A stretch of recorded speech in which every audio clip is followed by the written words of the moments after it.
Шәкәрім Құдайбердіұлы, мұсылмандық шарты кітабынан үзінді. Ата-ананың хақы.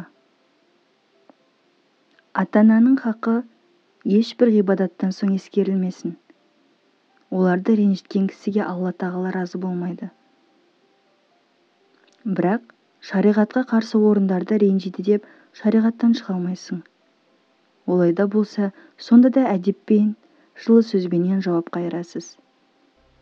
Аятта айтылған: ата-анаңызға жақсылық қылыңыз. Егер біреуі яки екеуі де сіздің қасыңызда қартайса, оларға уф дегенде зиян қылмаңыз. Һәм ақырмаңыз. Не сөйлесеңіз жақсы, майда сөйлеңіз. Және пайғамбарымыз айтқан: сенің өзің де, малың да әкең үшін деген. Сол себептен біреу әкесін асырамаса, әкесі оның малын, киім, тамағын да сұраусыз сатып жіберуге шариғат рұқсат қылады. Бірақ үйін, қыстауын, ерін сата алмайды. Шешесі малын еріксіз сата алмайды. Бірақ шариғат еріксіз асыратады. Онан баласы құтылмайды.